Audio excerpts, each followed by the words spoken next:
kasih Anda kembali menyaksikan IDX Market Opening pemirsa dengan sejumlah sentimen yang ada dari global begitu ya. Kita akan membahasnya bersama dengan Bapak Reza Priambada, praktisi pasar modal. Beliau ini sekaligus analis dari Asosiasi Analis Efek Indonesia. Mas Reza, selamat pagi. Selamat pagi, Mbak Bisa. Apa kabar Mas Reza? Sudah lama ya kita nggak ngobrol. Iya, betul Mbak. Iya, kabar baik berarti ya? Ya, alhamdulillah kabar baik. Baik, Pak Reza. Mencermati kondisi dari global begitu ya, kita rindu untuk mendengarkan nih analisis dari Mas Reza sendiri seperti apa sih kondisinya sejauh ini, karena kita tahu kan ini musim laporan keuangan, tapi paket stimulus dari Amerika Serikat yang terkecil pun diharapkan dapat segera dikucurkan begitu ya, ataupun diputuskan sebelum pemilu itu juga tampaknya maju mundur begitu ya. Kemudian juga ada sejumlah sentimen mengenai vaksin yang dihentikan karena ada persoalan gitu di Amerika Serikat, serta kondisi dari angka terinfeksi virus corona yang kembali mengalami peningkatan di Eropa. Sejauh mana ini akan mempengaruhi indeks harga saham gabungan yang memang kemarin sudah mengalami koreksi? Ya, baik, terima kasih Mbak. Kalau kita lihat memang dalam beberapa bulan terakhir kan terkait dengan penyebaran virus COVID-19 ini kan masih terus menghantui kondisi pasar modal ya, gitu, terutama baik itu pasar saham, obligasi maupun pergerakan nilai mata uang, bahkan termasuk juga pergerakan nilai komoditas itu. Nah, yang kita lihat adalah pelaku pasar memanfaatkan momen-momen yang ada untuk melakukan aksi di market ya. Nah, untuk kali ini memang pelaku pasar dalam beberapa hari ke depan memang sedang menunggu laporan keuangan, tapi di sisi lain sambil menunggu laporan keuangan dari para emiten, pelaku pasar kan juga melihat sentimen apa yang bisa dijadikan penggerak pasar. Nah, kalau kita lihat memang penggerak pasar untuk kali ini ya tidak jauh-jauh dari bagaimana upaya untuk menyelamatkan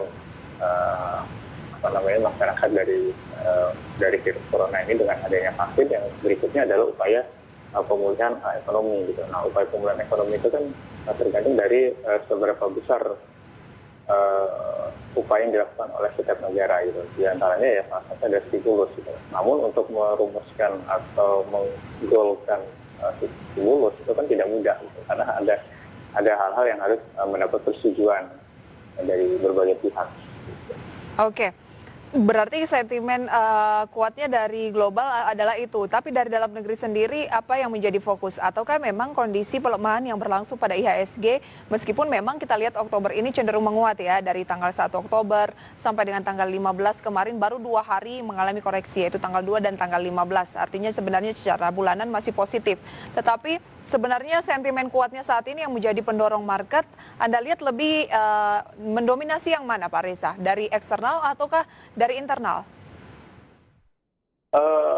Kalau kita lihat memang cukup beragam ya. Contoh misalkan kemarin ketika sentimen dari eksternal sedang sepi sentimen, ternyata pelaku pasar merespon sentimen dari dalam negeri itu, baik itu terkait dengan upaya pemerintah untuk vaksin melalui BUMN farmasi. Makanya kemarin dalam beberapa minggu terakhir kan pergerakan saham farmasi tentu mengalami kenaikan. Nah, di sisi lain kemudian ada pemberitaan terkait dengan merger bank syariah gitu, ya kan. Nah, ini kan juga masih, walaupun sebenarnya kita belum mengetahui secara pasti gitu seperti apa nanti mekanismenya, tapi pelaku pasar sudah merespon gitu. Bagaimana kalau kita ada pergerakan dari saham BRI syariah mengalami lonjakan yang sangat signifikan, ya. Walaupun secara real kan kita belum tahu ini ya mekanismenya. Nah, itu yang sentimen-sentimen pemberitaan dari dalam negeri seperti itu yang banyak direspon oleh pelaku pasar. Oke, dijadikan momentum begitu ya untuk sebuah saham mengalami kenaikan yang signifikan. Betul, Mbak. Yang diikuti oleh para investor retail gitu ya.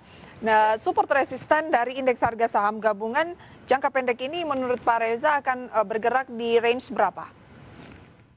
Ya, kalau kita lihat pergerakan dari IHSG itu kan masih bergerak di kisaran antara 5.000 dolar. Mohon maaf Pak Reza, boleh suaranya agak volumenya ditambahkan begitu ya, karena agak putus-putus nih Pak. Range-nya di posisi berapa? Halo Mbak, sudah jelas Mbak? Sangat jelas Pak Reza. Range-nya di berapa? Ya, range-nya itu kan di kisaran antara 5.050 sampai dengan 5.200 kan Mbak? Baik. 5.050 sampai dengan 5.200. Berarti masih ada kecenderungan mengalami penguatan karena koreksi kemarin masih di 5105 ya? Betul. Nah, ini kalau kita lihat memang pelaku pasar ya dengan adanya pelemahan kemarin, kemudian kita harapkan hari ini ada pemberitaan yang cukup positif dari sejumlah emiten, maka kita harapkan masih ada potensi untuk rebound di hari ini ya. Gitu. Walaupun kalau kita lihat pergerakan dari bursa saham global itu tentu mengalami pelemahan. Gitu. Oke. Tapi sebenarnya kalau kita lihat kondisinya dari indeks harga saham gabungan menanti begitu ya, apakah pertumbuhan ekonomi kita akan minus berapa? Sudah dipastikan akan minus, tetapi di posisi berapa? Maka cenderung IHSG masih akan terus berfluktuasi sampai dengan rilis tersebut, Pak Reza. Atau memang dengan kondisi saat ini sangat wajar ketika indeks harga saham gabungan masih bergerak agak ranging? Iya, kalau kita lihat adanya pertumbuhan minus itu kan adalah hal yang wajar, Mbak. Gitu. Apalagi dalam kondisi seperti sekarang ini ya. Gitu. Jadi kalau kita sih melihat dengan adanya kondisi seperti ini ya sangat tidak baik gitu. Kalau kita mengharapkan adanya pertumbuhan yang positif gitu. Apalagi kalau kita berkaca dari target APBN sebelumnya itu di kisaran antara 5,2 sampai 5,3 itu nggak akan mungkin tercapai gitu. Artinya kita perlu juga harus lebih realistis dalam melihat kondisi yang ada gitu. Karena kan mungkin lah Mbak, daya beli berkurang, terus kemudian dengan adanya pembelakuan PSBB dan juga penghentian kegiatan usaha di mana tidak adanya kegiatan masyarakat, terus kemudian kita berharap ekonomi akan tumbuh signifikan, itu adalah satu hal yang akhir kalau saya jadi kalau saya benar-benar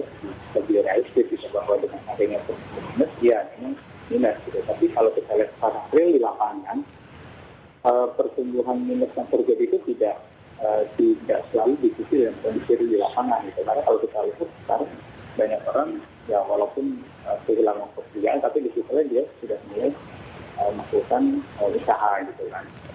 Dari hasil kemudian kalau kita lihat pengantaran logistik, kemudian pengantaran barang. Gitu. Pak Reza, mohon maaf, suaranya agak jauh nih Pak Reza, tapi kita akan kembali untuk membahas dengan sejumlah emiten update. Nanti kita jeda terlebih dahulu sambil kita memperbaiki komunikasi ya Pak Reza ya. Baik Mbak, baik terima kasih Mbak. Iya, kami akan segera kembali pemirsa usai jeda pariwara berikut.